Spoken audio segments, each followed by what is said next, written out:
Hello everyone, and welcome to our very first live stream adult program at Bexley Public Library. Thank you for tuning in. My name is Jeff Laser, and I'm an adult services librarian. And fellow adult services librarian, Leanne Schneider-Webb, is also in the Zoom meeting, and she will be doing some behind the scenes work. So today we are joined by two professors from The Ohio State University, Ned Foley and Steve Huefner. They will be discussing the impacts of COVID-19 on the 2020 election cycle.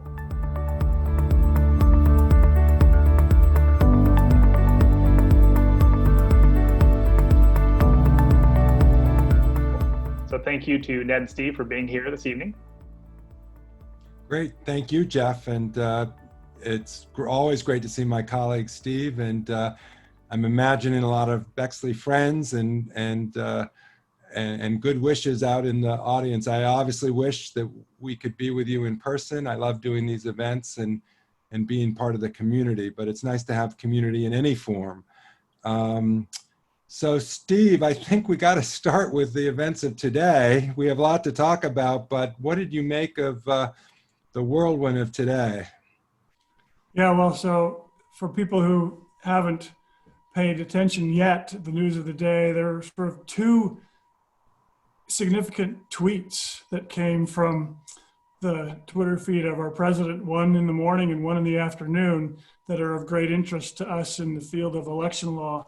And I guess, in a sense, neither of them were that surprising given other things that we've been seeing and hearing from the president lately. But at the same time, it was distressing to actually see each of these tweets in writing. So the first one this morning was the president saying, maybe we're going to need to postpone this election because in the current environment, we're not going to be able to conduct it in a fair way because of the amount of what he is calling universal mail-in voting. And it was a very bizarre tweet because in this limited space of one tweet, he at the same time says he has no problem with absentee voting. Absentee voting is good, but universal mail-in voting is too prone to fraud, and therefore we should be postponing the election.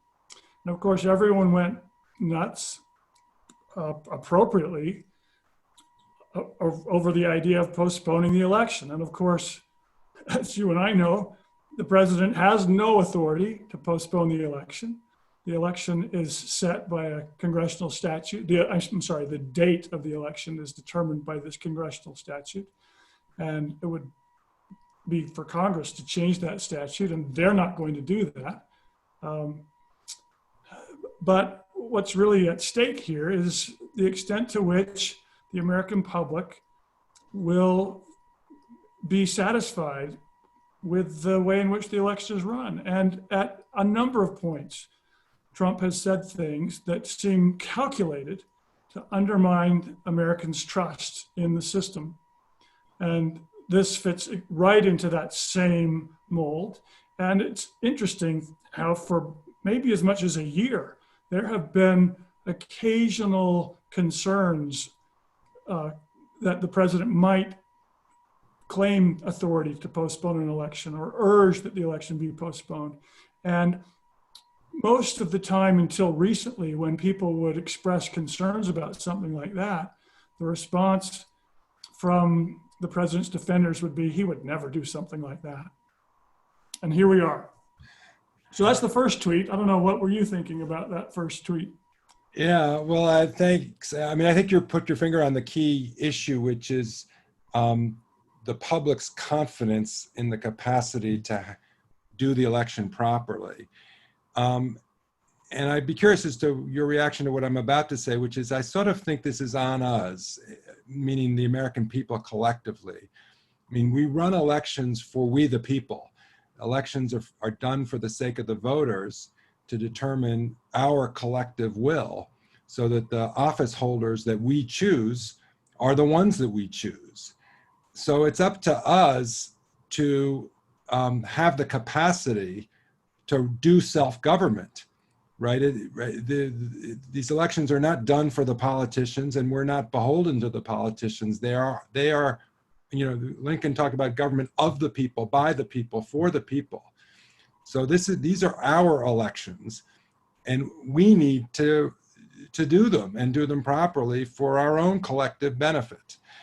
And that means that we've got to have the capacity to evaluate the process and decide at the end whether the results are valid. And we've got to be able to do that whether we like the results or not, meaning whether our chosen candidates win or lose. Because every election, as you and I talk about a lot, have both winners and losers. Both teams can't win. One team wins and the other team loses. And we have to be able to accept that. Now, it's nice if the candidates accept it and can accept defeat, but it's really up to us as voters to accept the results. And decide whether the results conform to our collective will. And that means that we sometimes have to acknowledge that our collective will as a group means they've chosen somebody that I personally didn't choose. People seem to be wanting to cast doubt on our ability to do that. I think it's on us to prove them wrong and to show that we can actually do self-government after all. I don't know if you have I think that's a nice point and an important point. And my primary reaction to that is to think or to feel that the vast majority of the electorate in the country today, I think, shares that view and is quite capable of both participating in the electoral processes and accepting the results in just the way you suggested. And I actually still have great faith in Americans in that particular regard. And so what my real concern is that some small subset of the American population will be persuaded to the contrary, and not enough to really create a problem unless that subset that is convinced to the contrary, unless that subset that believes that somehow the election processes have not been conducted fairly is prepared to be militant about it. And that's really one of my principal concerns. Yeah, and mine too. And I guess we'll just have to watch this process unfold and see, and hopefully again it goes well. I do want to explore with you what you mean by militant and how we deal with that. I guess a couple of thoughts about today that seem important. One is just how decisive the president's own party in Congress rejected, at least his morning tweet. Senator McConnell, I think Representative McCarthy, who's in leadership on the House side, and the Republicans emphatically said there is still going to be the election. It's going to take place on November 3rd. And there was sort of resounding repudiation of the president's tweet. That's an important signal. That suggests to me that if the dynamic unfolds on the night of November 3rd and November 4th, that just because the president tweets something about the results doesn't mean that the Republicans in Congress are automatically going to go along with his narrative. So in that sense, we may have seen a very important and positive signal today. And it may relate to your point about militancy and because, one of the things that happened, I don't know if we're going to talk about the photo op on Lafayette Square on the night of June 4th, in which, the president went to the church with the Bible and wanted the military to kind of support him. When the military was so unhappy, that showed that it backfired and that he doesn't automatically get everything that he wants. And tonight may be another example of that. I guess the other thing that I hope we talk about is the second tweet, the evening tweet, in some ways was more concerning because it was this claim that we have to know election results on election night. And of course, as you and I talk about all the time, The only thing that ever happens on election night is something that's unofficial. It's either unofficial preliminary vote tallies that local election workers give us as, again, a kind of preliminary result of the numbers of the count in the ballots, but then that needs to be verified before it's ever certified as an official result. But often what people focus on election night is what the networks are projecting as winners might be. But that's just a projection, and it's coming from the networks, and there's nothing official about it. So we have to get away from the expectation that we have an answer on election night, and that if we don't, something is wrong. We never have a real answer on election night, and that isn't the sign of anything being wrong. And again, this goes to your point about our capacity to understand our own system and have confidence that it's producing a result that conforms to the will of the electorate. You know, I worry more about that uncertainty on election night will create anxiety to the point that citizens believe they can't trust the outcome, when in fact, uncertainty is not itself a reason for distrust. Well, and you well know that for months, many of us who study these things all the time have been pointing out to anyone who would listen that this November, probably more than any previous presidential election, may require more patience on the part of the electorate to know the outcome. I mean, that's especially true if it's a close race. But the reason that this election might extend even farther beyond election day is precisely because there is sure to be so much more absentee voting, and absentee voting using mail-in ballots, which in most jurisdictions will take some period of days to process and count after election day. And the more absentee ballots that require that post-election day processing, the later the results will be if the outcome is a close one. So yes, we've been saying to the media and other observers, don't expect the result to be available at 11 p.m. or midnight on election day if it's a close race. And so the second tweet this afternoon in which the president says, we have to know on election day, if we don't know by that night, it's a signal that fraud is being perpetrated in the way things are being counted, is really distressing.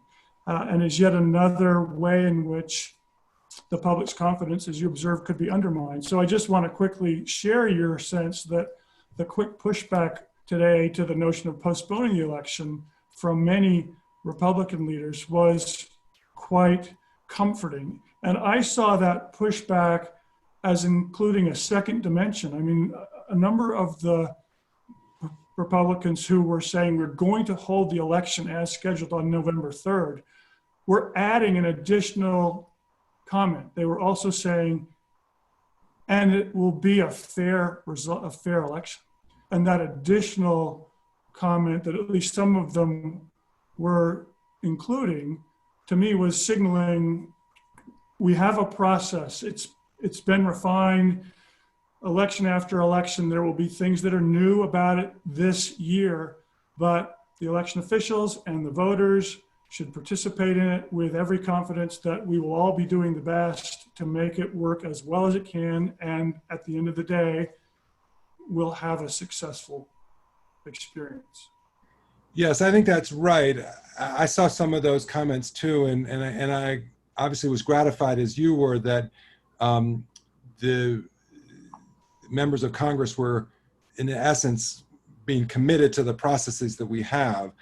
I do think, as scholars of the election process, we owe it to our audience, whether tonight or in general, to say, at least I will say that, I have concerns about how COVID is going to affect the voting process.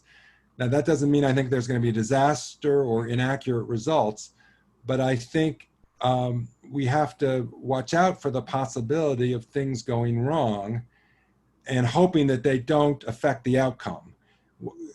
Two things I'm worried about in particular. One is that local officials will be become overwhelmed by the amount of vote by mail ballots that are requested. This is something you and I have talked a lot about, that they fail to deliver to voters the ballots that they're entitled to cast, which would be a cause of disenfranchisement that should not happen in our system, because every eligible voter should get a ballot they're entitled to vote. But just because we have problems of that nature doesn't necessarily undermine the integrity of the outcome if it's not large enough in volume to undo the validity of the result. And I think that's an important distinction for the public to understand and the media to understand. Likewise, with respect to the problems of long lines that may occur on November 3rd in polling places. You know, we've seen horrifically long lines throughout the primary process, and that can cause a kind of disenfranchisement if voters just can't wait that long. And after 2012, President Obama's reelection, he had to form a commission to study the long line problem, because that had happened even without COVID that year. But it didn't undermine the validity of his reelection. And so we may see problems in the voting process in November, and we shouldn't dismiss those processes and say, oh, they're irrelevant. We have to look at that. So we can't be too quick we can't guarantee in advance, oh, nothing will go wrong and don't worry, we'll have a fair outcome. That has to be empirically verified one way or the other. But here's where evidence matters. So you can't say in advance it's necessarily going to be a success, don't worry at all. And you can't say in advance it's necessarily going to be a failure and there's going to be all this fraud and it's going to be rigged no matter what. Either extreme position is irresponsible and inappropriate. We have to have an evidence-based assessment of whether we have a valid outcome. I hope we do, and I have every reason to expect that we will, because I hope we contain the problems to a level that they don't affect the validity of the outcome. And if that is the situation, then we should declare that the result is an authentic result capable of speaking for the voters. But I worry that the losing side is going to want to claim that the victory is illegitimate because they're just not going to want to admit defeat. So I share your more nuanced sense that we can't really know whether our election has been a successful one until it's over. But I guess I'd respond with a little bit of a pushback, which is we have quite a history of conducting successful elections. Not that everyone has been successful. I mean, you and I well know there are instances when an election of a particular jurisdiction or in a particular race is not one we could see as a success. And there are occasions when, therefore, the elections have been done over. But for the most part, we're able to conduct elections in a way that we would call successful. That doesn't mean that they're flawless. In fact, it's pretty clear that no election is ever perfect. And we live with that imperfection. And it's a matter of feeling satisfied that the process is sufficiently robust for us to use it for the purposes for which it is designed. And I do worry about suggesting from the outset that there's some sort of equivocation about whether we can or can't call it a successful election until we look at all the facts, as if it's a kind of jump ball to be worried about, because we're living in an era when facts themselves are so contested that if we go into the election sort of saying, well, it might be, but it might not be, we're going to wait and see, then I think we're inviting the candidates who come out on the losing end of that election to not look at the facts fairly, but to find whatever they can claim as facts to say, well, we knew we had to wait till it was over, and now we can tell that it wasn't fair. And in fact, we've seen just that kind of posturing coming from the Trump campaign, who have been saying, if it's a fair election, Trump will win. Right? And so I'm entirely sympathetic to the notion we can't actually know until it's over, and then we'll have to see whether there have been problems of a sufficient magnitude to render the election unreliable. But I do think we should go into it in a way that I really valued those Republican politicians today showing a willingness to themselves go into it, which is with every expectation that we can manage it in a successful way. I agree with that. I mean, I definitely agree that our legal system is set up that the presumption is that the certified tally at the end of the counting process is an accurate tally and therefore an accurate reflection of the will of the electorate. And we need to have that premise. So the baseline assumption is that we will have a successful election. I do agree with that, and that's important. And I share your sense that you can't just assume the results are automatically a jump ball and subject to disputation. I agree with that. But I guess in my own mind, I'd like to be as precise as I can in my own thinking about the point that the reason why we tolerate imperfections that are inevitable in the electoral process is precisely because almost always those imperfections are not outcome determinative. But it's not like we accept the election no matter what, because we have to accept the results even if they produce the wrong candidate winning. The point is that 99.99 times they give us the correct candidate and we can trust them for that reason. But that is the test. We shouldn't automatically say that just because there's a number that the election officials give us at the end of the process, that it is a correct number. If that number is the product of wrongful disenfranchisement, it's not an authentic number.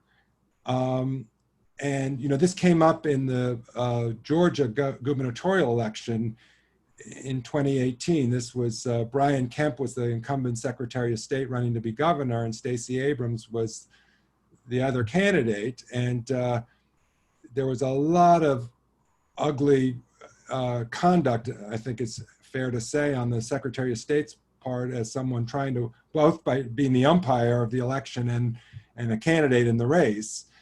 In my judgment, it was not enough to affect the result.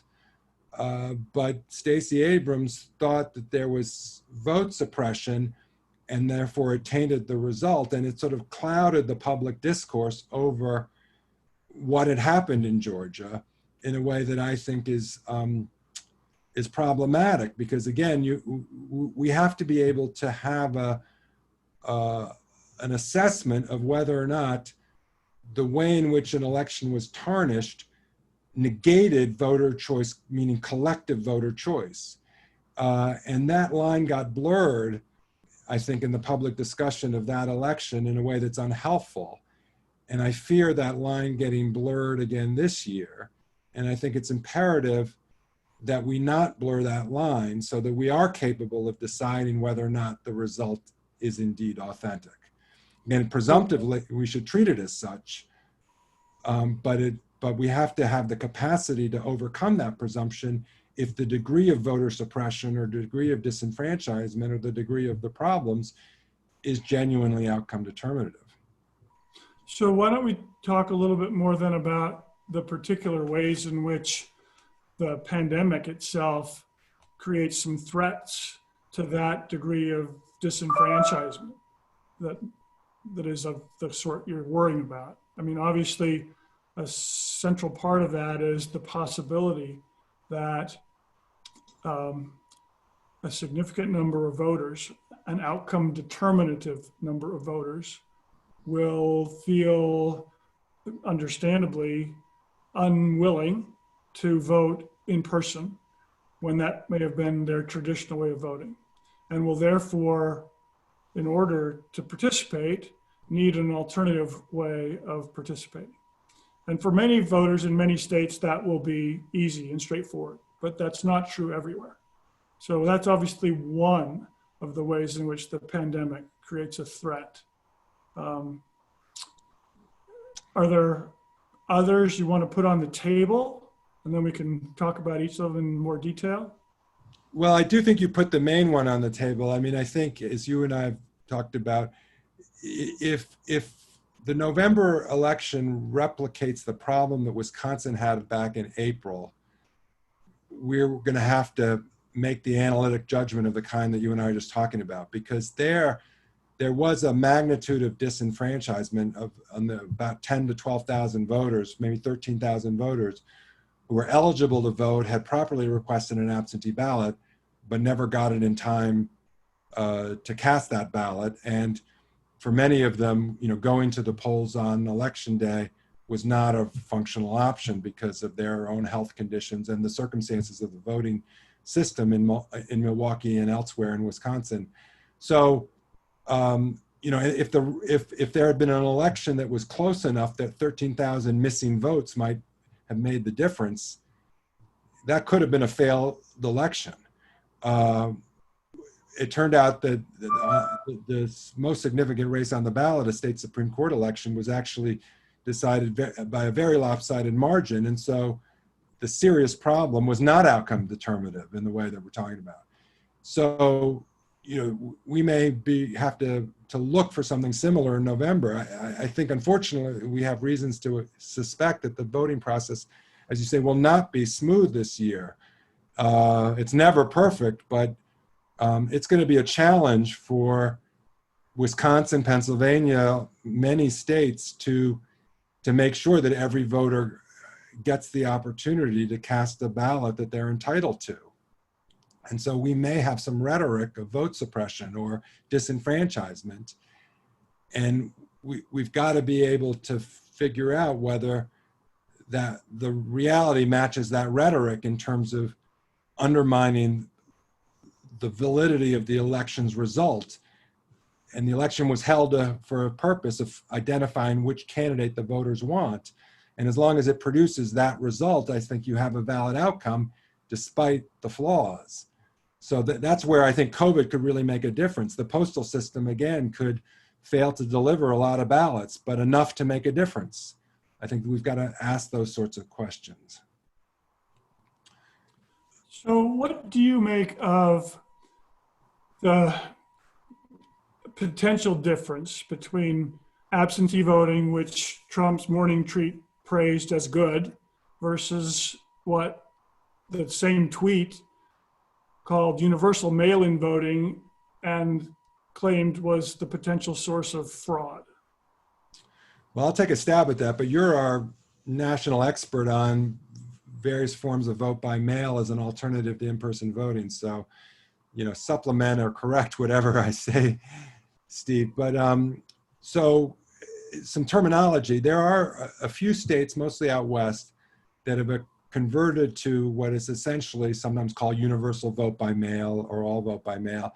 But even there, state of Washington, for example, which was a pioneer, well, Oregon also, they still have drop boxes. You don't necessarily have to put your ballot in the mail under those systems. And some people like to use the terminology vote at home instead of vote by mail to distinguish between going to a polling place. And it may well be that around the country, people who are nervous about the postal system will want to see if they have a drop box alternative. Or in Ohio, maybe taking your vote by mail ballot to the early voting center or to the local county election office. But most states don't have complete vote by mail or universal vote by mail. Many states, though, including Ohio, allow a voter to make the choice of method, so that no excuse is required anymore. And that's law. So I don't think it's appropriate for any politician to condemn a voter for exercising a choice that they have a right under state law to use. There are still some states that require an excuse to vote by mail or to vote absentee, a health condition or being away on a trip or something like that, and that's more old-fashioned, I don't see any reason to think that a no excuse option is inherently more susceptible to fraud or improprieties than the old-fashioned excuse-based system.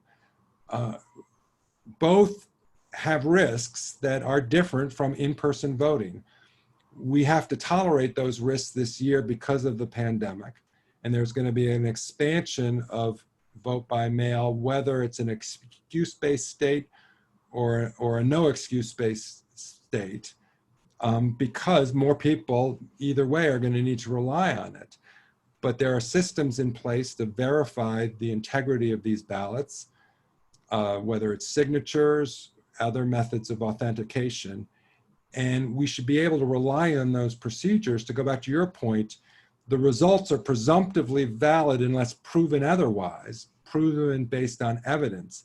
No candidate should be entitled to condemn a whole category of ballots just because they don't like the laws that we have for voting.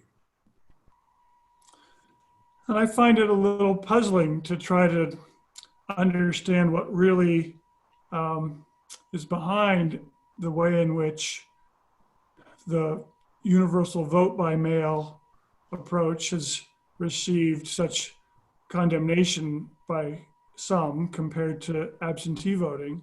And the specific examples that often have been rolled out as reasons to be concerned tend to actually be examples of where things have gone wrong with absentee voting, not with problems in the universal vote by mail or all vote by mail jurisdictions. So it's just frankly a little bizarre to try to really rationally understand why it is that universal vote by mail is being condemned right now and absentee voting isn't. But it clearly has the potential to complicate the way in which election officials try to do their jobs with respect to responding to the volume of requests for mail-in ballots. And that's the Wisconsin problem that could recur in other places. And I just wanted to pick up a little bit on the distinction between states that let voters choose whether to vote in person or whether to vote absentee without any need for an excuse, and states that still require an excuse, by talking for a minute about the Texas primary, where Texas still requires voters to have an excuse in order to be legally eligible to vote by an absentee ballot. And there were voters during the Texas primary who understandably took a broad reading of the statute in Texas that included health-related reasons as the kind of excuse one might lodge for purposes of getting an absentee ballot, to say a fear of contracting COVID-19 was, in the eyes of those voters, a sufficient reason to request an absentee ballot. And the state said no, that was too broad a reading of their absentee balloting law. And those types of challenges to voter participation are exactly the kinds of things that you and I have talked about, including 10 minutes ago, that could lead to some disenfranchisement. And that therefore might be the kinds of things that some legislative response between now and the fall would be appropriate for. But we're running out of time for a legislative response. Well, I think you're right to mention the Texas example, and I think Texas will be an interesting state to watch, especially given the conditions of COVID continuing. I think we're likely to see as a practical effect that if voters ask for an absentee ballot in Texas, saying that they have a health reason for doing so, that as I understand one of the court decisions there, they're not going to ask for a doctor's excuse and really second guess the voters. But it could get very messy, and I think the Attorney General of Texas has taken an unduly narrow reading. Can I turn to another? I noticed that one of our audience members has a question that I'd like to address, and then open it up to some other questions. And I also want to come back to your concern that there may be a small subset of the electorate that just refuses to accept the result and tries to be militant about it, which concerns me. But related to that, many of people have asked, what if the president refuses to leave office? And I just want to clarify, based on my own scholarship on this topic, that if both houses of Congress agree as to what the result of the election is, that is legally authoritative under the 12th Amendment in a special joint session of Congress that takes place on January 6th. And I have every reason to believe that the military and the Secret Service will abide by the Constitution and that collective judgment of Congress if it comes in that form on January 6th. And even if the president doesn't want to leave office, he will have to leave office based on the system working. So there may be things to worry about, but the idea that he could cling to power in opposition to a congressional declaration that he's lost, that I don't think is one of the things to worry about. And with that, I guess I'd like to find out, before we get to other questions, what more you were saying about your concern about some segment of the public refusing to accept the result. Well, let me get into that by also offering one response to the point you just made, which I agree with. If both the House and the Senate are in agreement on January 6th, then that will mean the country can expect a smooth transition. The difficulty there is in the hypothetical presumption that both houses are in agreement. And there's, of course, the possibility that both houses are not in agreement. And that might occur in the event of what is a very close election. And in the event of a very close election, it's not too difficult for me to see supporters of a candidate that might be on the verge of losing to feel like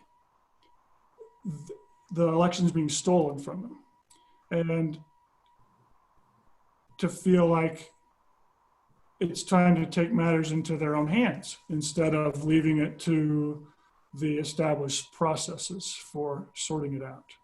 And that's the concern that I had mentioned earlier, that I think the way in which President Trump, especially, and in a way that I just don't think we have seen before, has been making comments that, one, sow the seeds for distrust in the result, and two, will galvanize supporters to take matters into their own hands. That's my work.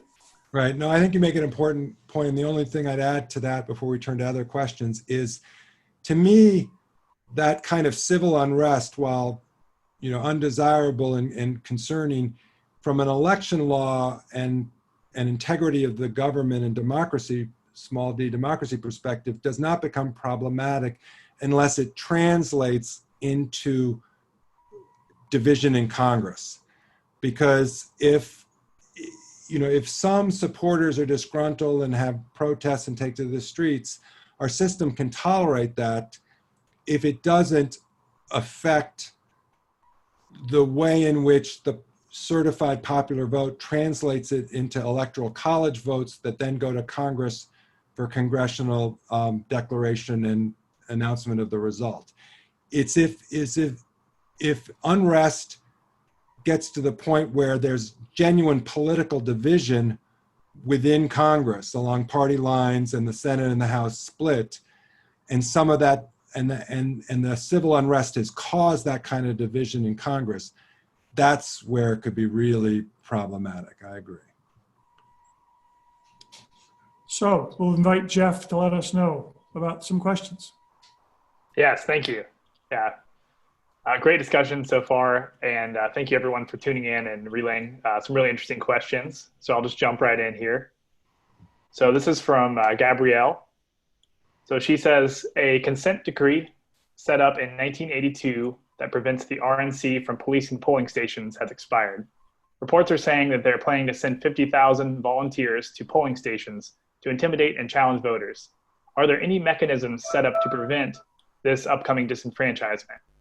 Many off-duty or ex-police officers are being recruited as volunteers. Can any city be trusted to provide police to stop their colleagues, especially with recent tensions countrywide with the police? Well, this relates a little bit to what Steve was talking about how civil unrest could affect the electoral process. It's true that this consent decree has been ended, but the conditions which gave rise to the consent decree, in principle, could lead to another injunction on the part of a federal court to put in place similar provisions if things go wrong in terms of vote suppression or intimidation. This goes back to my earlier point that we have to be capable of distinguishing problems that are undesirable from those that might actually affect the outcome. So any amount of intimidation is terrible, but does it undermine the validity of the election? That, I think, is a second question. Steve, do you want to? Well, I just was going to say that there are laws in place. Whether they're adequate to the task is a more complicated question, but there are laws in place, some federal laws and then various laws in each individual state that may, for instance, make it unlawful to engage in harassment or intimidation. Now, that's a hard thing to define. There's certainly laws in place in many jurisdictions that prohibit anyone other than voters from being within a certain distance of the polling place. And those laws have at least two purposes. I mean, one is to reduce harassment and intimidation. The other is to eliminate electioneering from occurring immediately before the voter enters into the polling place. Now, of course, those concerns are in some significant way reduced when voters are voting from home, right? These are concerns about going to the polls. So, we have to think about which way this issue moves in this particular election. I meant to say back a minute ago, there are federal laws that prohibit the use of federal officers and employees at polling places. Yep. So good question. Again, one of the kinds of problems I really hope we don't see too much of, but is on our radar screen, is something to be worried about and watch out for. Jeff, another question? Sure, yes. So this one is coming from Waddell on Zoom.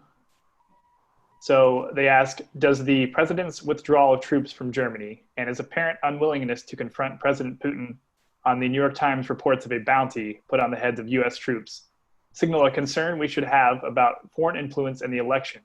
And should that concern extend to the voting process itself?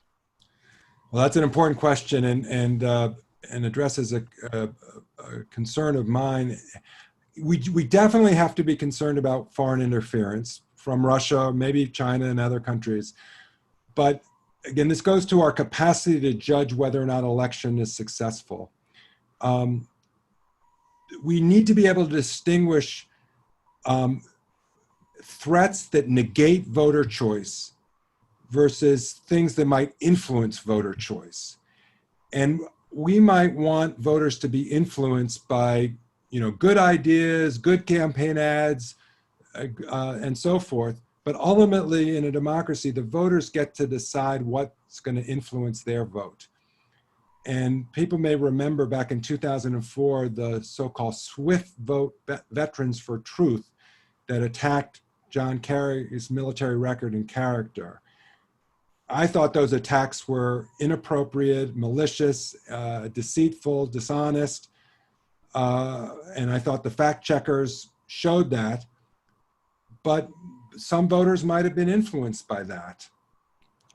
That's a kind of disinformation that existed, I think, before Twitter was invented, and it wasn't a cyber attack, and it didn't come from Russia. It came from Americans who didn't like John Kerry.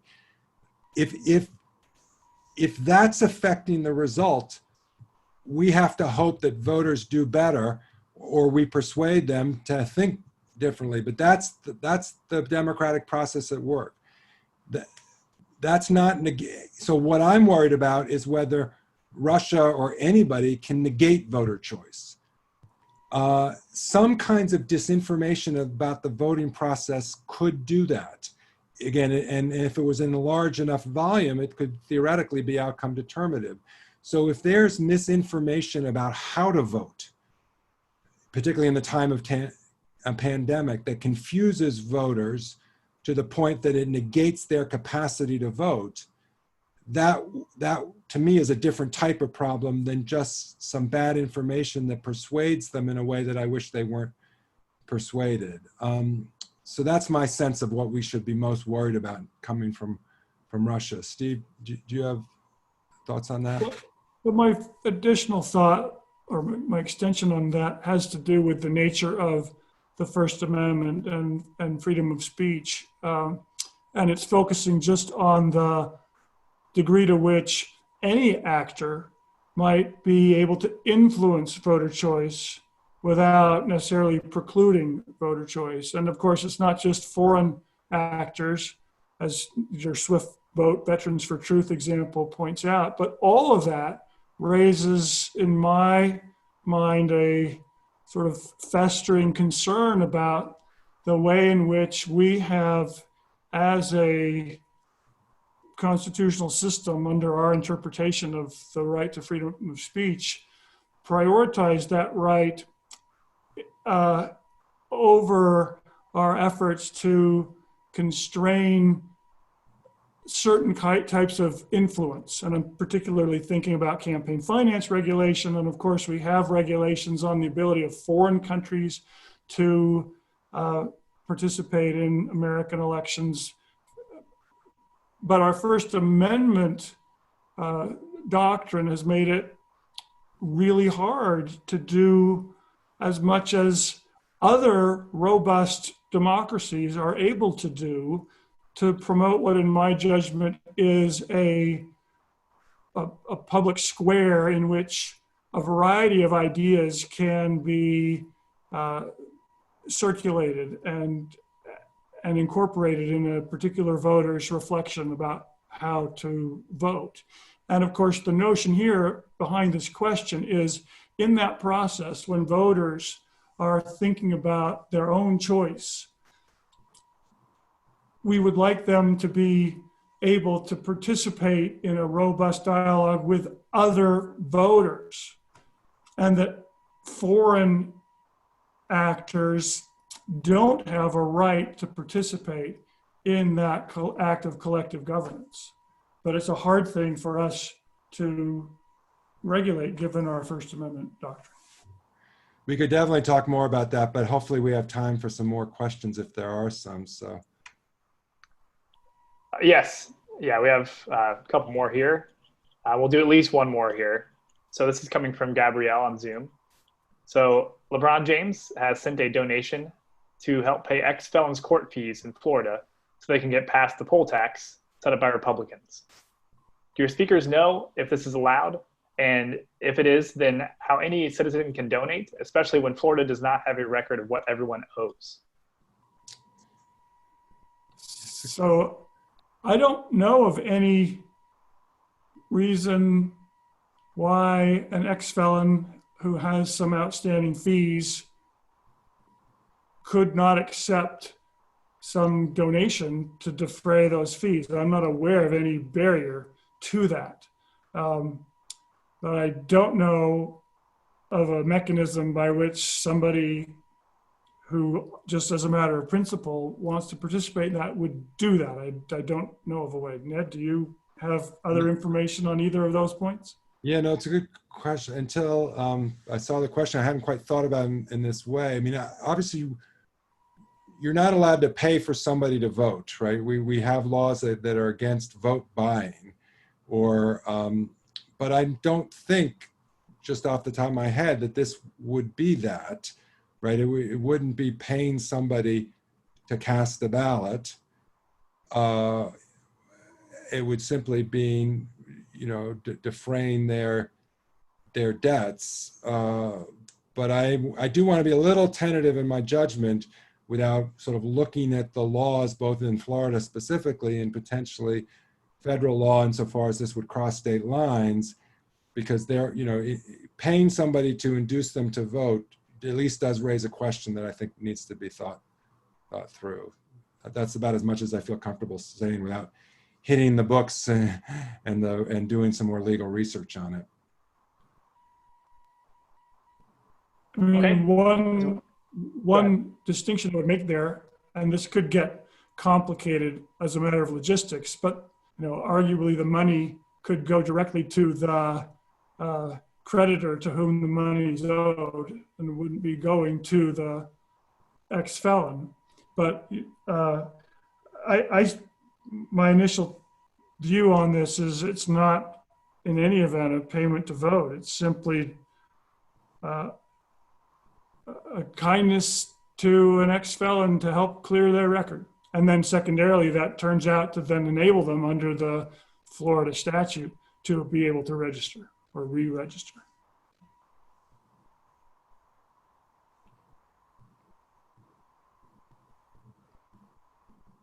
I think we have time for one more here, if that's all right. Sounds good. So this one is also coming from Benita on Facebook. So looking back, let's see. If a January 6th joint session would be needed, when do newly elected senators and representatives, when would they be sworn in? Prior to this January 6th joint session? Yes. Yeah. Go ahead, Steve. The new Congress is sworn in on January 3rd. So it will be whoever is elected in the November election to the congressional seats that will be in the joint session on January 6th. Now, of course, one interesting wrinkle that I know Ned has spent a lot of time thinking about is, what if some of those congressional races are themselves indeterminate or not resolved by January 3rd? Then where are we? And what if it affects control of the Senate, for instance? Fun hypotheticals for law professors. Yeah, it would be very messy if the Senate is tied up in a disputed election outcome that then would affect the joint session. I hope that's in the realm of the hypothetical and not something that we have to worry about in January. Well, I think that's all the time we have for this program. Ned and Steve, thank you so much for all your insights, and thank you everyone for tuning in and offering your questions. We had some really excellent questions. So I think this was a great start to our virtual programming lineup. So thank you again, Steve and Ned. Really great discussion, really informative. Yes, thanks to you, Jeff and Leanne. Good luck with your other programs, and thanks for having us. So Ned, it was great to be with you. Yes, likewise. Stay safe, everybody.